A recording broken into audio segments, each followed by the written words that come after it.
throughout the amazing digital circus, we learn bits and pieces about the various different humans who came before, all of them abstracted apart from Kinger, and in episode 8 especially, we finally see a few of them fully animated. Today, on Twitter, some concept art was released, giving us a few of their names and what inspired their designs. In this video, I'll go through what we learned and give a couple personal theories as well. I hope you enjoy. So, in the digital circus, we learned that there were 12 humans who abstracted previously.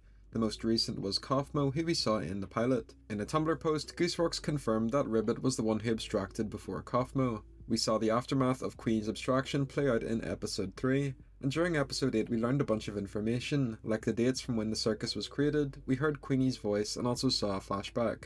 During this flashback, we see the first moments when the original group of humans first appear in the circus. Alongside Kinger, there's 6 others. Throughout the episode, Kinger revealed information about Scratch, who we found out in 7 was the first character to abstract. Kinger described him as a brilliant coder, though a bit of an out-of-the-box thinker. This was perhaps partly caused by the tumour inside his head, meaning he didn't have long to live. In the English version of the episode, we see Scratch have a conversation with Kane, however Kane is just blanking him out, not listening to what he's saying. We unfortunately don't hear what Scratch is saying. Oddly, in the German dub, this line remains intact. I'll roll the clip. Können wir hier irgendwie rauskommen? Was genau ist dieser Ort eigentlich? So if you translate what he says, the lines are, "Oh, is there any way we can get out of here? What exactly is this place?" So this infers a couple things. Firstly, it adds to what Kinger said later in the episode, that the company was made to develop AI, not a game. The game and the circus was probably Kane's creation based on the prompts and pictures he was fed at the start of the episode. Scratch was the best coder of the group and helped with the second, better AI. However, perhaps due to the way the circus is programmed, in that you lose part of your memories such as your name, Scratch wasn't able to figure out a solution on how to escape, so that's why he abstracted first. Secondly, it's a little peculiar for Scratch to have this line specifically in the German dub. You can theorise a couple answers to this. The first is that maybe Scratch will speak in episode 9. They wouldn't cast voice actors if they weren't going to speak lines. So this could be a hint that Scratch could return in 9, maybe as another flashback. Added to this, it's only in the German dub, none of the others. So maybe it was a piece of cut content. Maybe earlier in the development of the episode we were meant to hear Scratch speak across all versions. However, it was removed for whatever reason, perhaps to create more suspense about what he would sound like. However, this was accidentally left in the German dub. You could also argue that since the dubs are handled by an outside studio, not Glitch, they just decided to put their spin on that scene, a bit like in past episodes with things like Skibbity Sigma. This is a valid point, though it feels a bit odd to specifically do that here during a really important lore segment. Nonetheless, it's very interesting. So, with the information we learned in episode 8 covered, let's move on to discuss the new concept art that was revealed over on Twitter. So Ali is the artist who designed a lot of the pictures on the doors in the bedroom area of the circus. Today over on Twitter, Ali put up a tweet saying, "Got the chance during the production of the Amazing Digital Circus episode 8 to fully conceptualize some of the abstracted characters that I designed all that time ago during the pilot." This post was also reposted by Gooseworks. Included is an image showing what these characters all look like. She made a thread going through them individually, revealing more info about them, so let's go through them one by one. So the first is Scratch. He was inspired by Rover, the animated little doggy on Windows computers. In the image we can see how he was changed during development. So he can walk on all fours and originally wore different clothes. He stands upright and is one of the most human looking characters. So immediately after looking at this, it screams Jax. I think Scratch was deliberately designed to resemble Jax. They're both animals,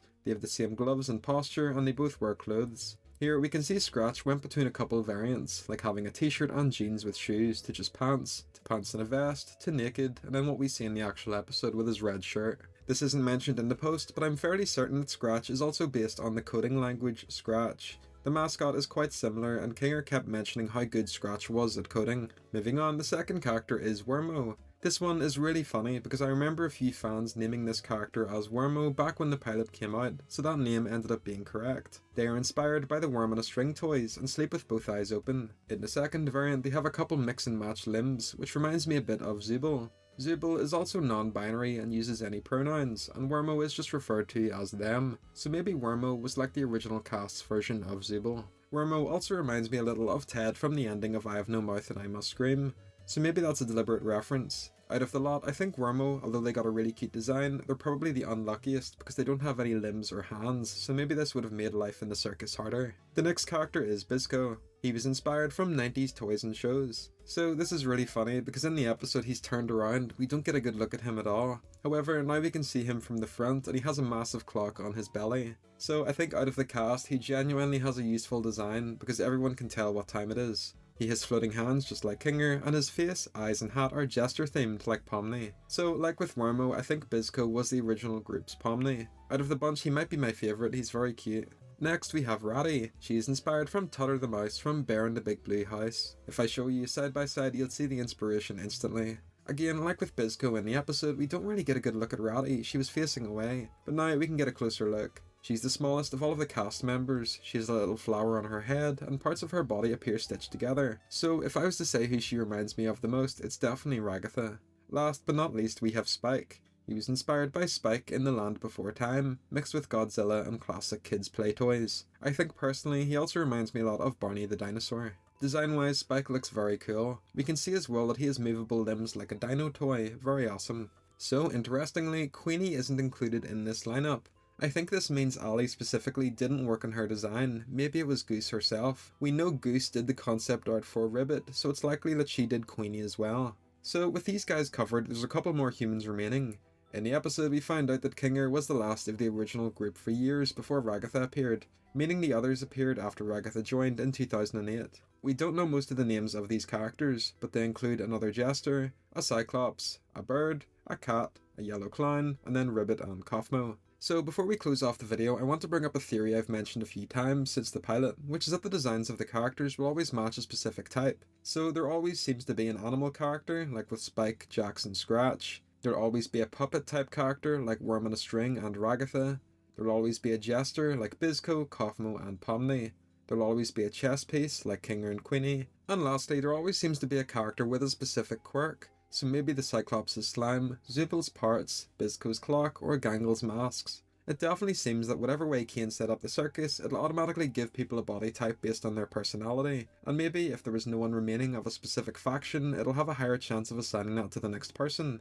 So since Kinger remained the entire time, that's why nobody joined as a chess piece. Or since Kaufmo abstracted and there were no jesters left, it gave that role to Pomni. Like I said earlier, it seems that episode 9 will give us some answers on what happened to these past humans. Throughout the show, we found out a bit of information about the cellar, which is the big dark area underneath the circus. It's where Kane throws all of the abstracted humans to, such as Queenie and Kaufmo. If you look closely, during the end of episode 8, the circus starts to fall apart and we can see the bright void outside. There's various tile pieces missing on the floor, but they lead to the void, not the cellar, which is a little odd. You'd expect the floor to open up and then the cellar is visible beneath, but it's not. So maybe in 9 the cast try to enter the cellar or work a way to somehow get the abstracted humans out of there or to turn them back to normal.